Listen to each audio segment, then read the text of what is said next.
To say I am gutted to be making this video would be an absolute understatement, because we've just had the heartbreaking news as boxing fans that Tyson Fury against Oleksandr Usyk for the undisputed heavyweight championship of the world is off, or at least for now, because the fight hasn't officially been cancelled, but what it has been is postponed after Tyson Fury suffered a cut in sparring. You'd imagine it'd probably be one of his final spars of the camp, and now we are scrambling to work out what is going to happen, if anything, on the February 17th date booked in Saudi Arabia. And this isn't the first time that we have seen some cut-related drama associated with a Tyson Fury fight. You can go back to when he was supposed to fight David Haye all those years ago, and David Haye pulled out for a cut. Tyson Fury was not the most convinced in his words about the authenticity of that postponement or of that pullout from David Haye. And obviously we can then look back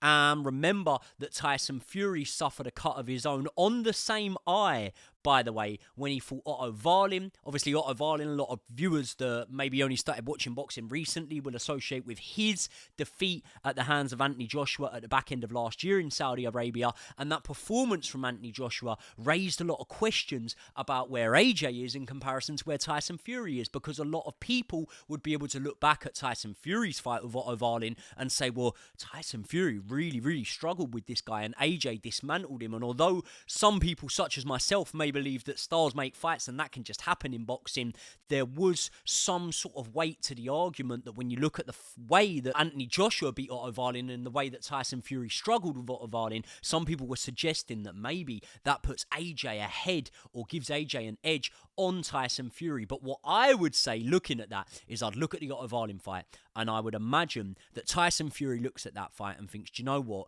It literally only is the cut. Why you gave me all those sort of problems. And we've also got to remember, what is Otto Wallin? He's a southpaw, the same as Oleksandr Usyk. So when I look at the cut, and you can see it on screen now, I think there'll be a lot of people that will jump down the throat of Tyson Fury straight away. They'll say Tyson Fury's bottled it, and Tyson Fury's pulled out and he shouldn't have been sparring that close to the fight. But ultimately, cuts do happen. They do happen. And that there is not a cut that you can fight on with. It's over the eye. It will open straight away. It's on that soft tissue area where he was cut against Otto Wallin. And listen, I was lucky to be trained for a lot of my early boxing sort of journey, boxing career, if you want to call it that, by Ian Jumbo Johnson, who is one of the most famous cutsmen in the game of boxing.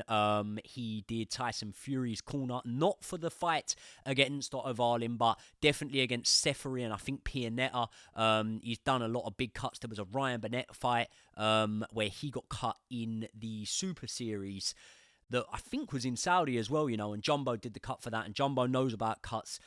Jumbo's forgot more about cuts than I know. And what Jumbo said to me about that cut is it will open back up again. It's an area where there's soft tissue there. I'm paraphrasing here, but it will open back up again. And I was quite surprised to have never seen that cut open back up again for Tyson Fury. But now it has happened. It's a bad one, and I just don't think that you can go on, you can fight with a cut like that. But listen, that does not mean that Tyson Fury has bottled this fight. As I say, cuts happen, injuries happen. You need to go into these fights at 100%. We spoke about David Haye earlier. He pulled out of a lot of fights. A lot of people won't remember that he pulled out of the Tony Bellew rematch, and that was for an injury that he had suffered. And the reason we don't remember it, because when all's said and done, you remember the fight when it happens, and I do believe this fight will happen. Tyson Fury has not bottled this fight, in my opinion. What Tyson Fury may be guilty of is over-preparing for this fight. We know that Tyson Fury was bringing in young, hungry fighters like Jai Opetaia, like Moses Atoma, and probably others that we don't know about to the camp. And what that told me is Tyson Fury is taking this fight massively serious, and he's really zoning in and preparing, sharpening iron with iron and fighting at the highest possible level in the gym to be able to bring in sparring to try and replicate the sort of intensity he's going to have to come up against in that fight. And when you look at the sparring rumours, there was obviously the rumour that Jai Opetaia was filling Tyson Fury in sparring, and that's why he got kicked out of camp. Well, he didn't get kicked out of camp. You see that Jai Opetaia's team have come out and sort of rubbished those rumours, as had Eddie Hearn, who obviously promotes Jai Opetaia.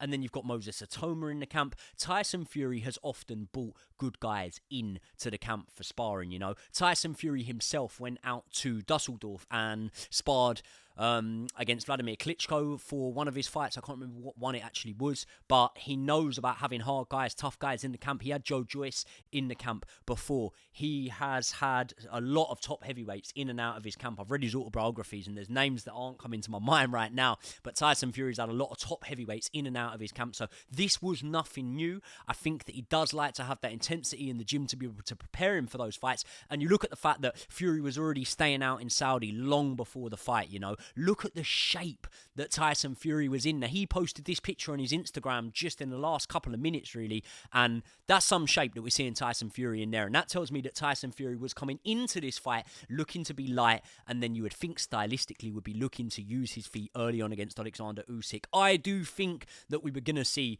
a real career best performance of Tyson Fury here. I think that when the doubters are very heavy in the favour against Tyson Fury, as they have been, I think that that's when you see one of the best versions of Tyson Fury, when he feels he has a point to prove, he's up against the world, and he usually, history would tell us, puts in good performances when the land seems to lie like that. And we've also got to remember here that these Oleksandr Usyk fights for Fury, and I do say fights plural because there is a rematch clause in the contract, you've got to remember how much money they'll be bringing in for Tyson Fury. Now, no matter what you say about how much money he's already made and the big events that he's headlined in, no one turns their nose up at more money. And I can only speak from my own point of view. Now I'm boxing on the Misfits, you know, and I'm seeing what these fights are paying in comparison to the fights that I used to have on the unlicensed scene.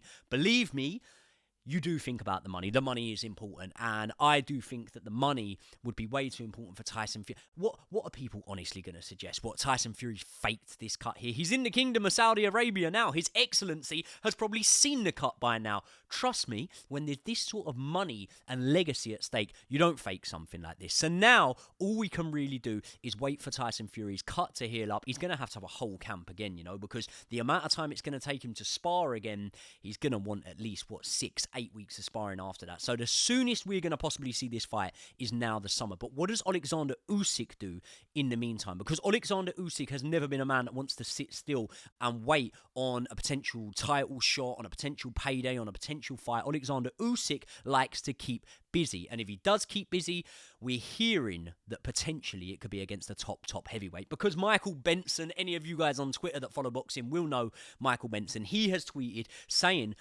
that the possibility of Usyk against Herovic is now being explored for February the 17th. Well, we get that as boxing fans. We got to be pretty happy with how things have panned out. Ideally, we would have loved to have seen Tyson Fury in there. But I don't know if there's any other contenders that don't have fights scheduled that we would have maybe opted for seeing in there more with Usyk than Herovic. Now, Herovic will know Usyk well. Obviously, Herovic and Usyk were amateurs at the same time. They would have been at major tournaments together.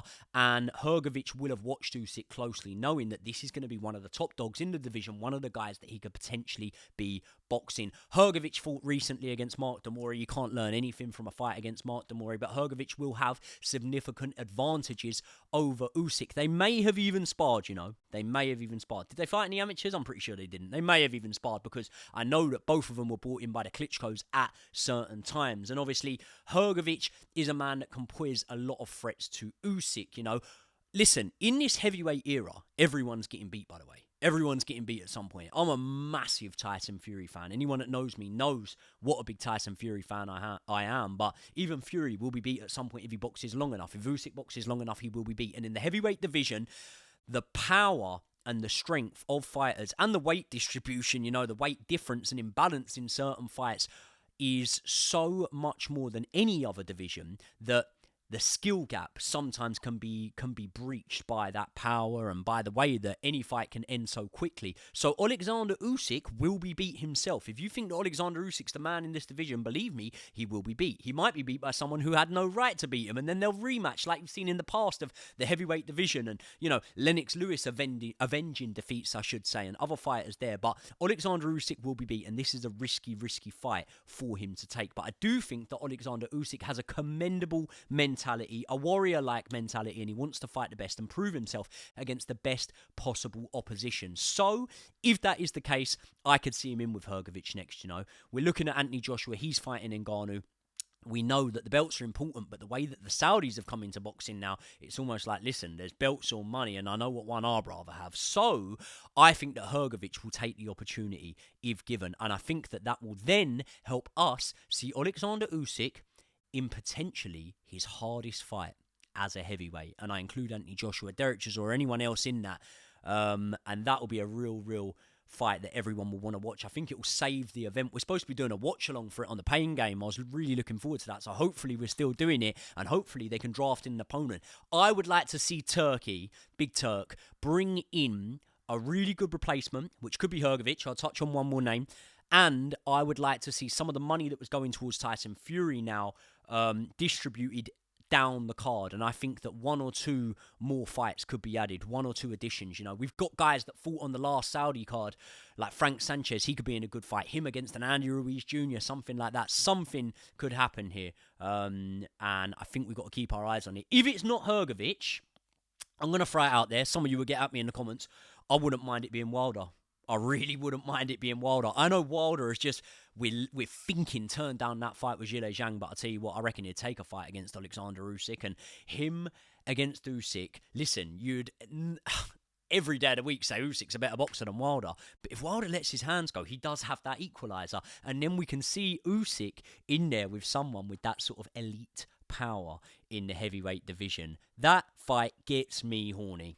It really does. I'd like to see Deontay Wilder against Oleksandr Usyk, even with Wilder coming off a loss to Joseph Parker. That's the beauty of the heavyweight division, you know. You can take a loss, but as I say, that power element and the strength there, the size difference, the weight difference, they make these fights massively intriguing. What next for Tyson Fury? Do you think that will be it in terms of he'll recover from the cut, obviously let it heal up, and he'll be straight back in there against Usyk? Or do you think Fury now is going to look at things and think, oh, maybe I'll have a tune-up in there. Maybe in the meantime, Ngannou goes and beats Anthony Joshua, and then Fury comes out and has a rematch with Ngannou. Maybe Joshua wins and Fury goes straight for that. Who knows? I want to know your lot's thoughts. Are you disappointed? I think that's a stupid question. I would be disappointed here, but where do we go next from here? And who do you want to see Usyk in there with on that February 17th date if they can save the card? People, let me know your thoughts. I just wanted to get this out very quickly as a reactionary video. Myself and Brian are going to be together on Sunday, so we can break this down in a bit further detail for you guys on the channel. Thank you very much for watching to the end of the video. Hit the like button, couldn't get my words out there, and also subscribe to the channel because it helps me out more than you could imagine. I really love banging this sort of content out for you guys, not when it's around news like this though. Listen, people, I will see you all in the next one.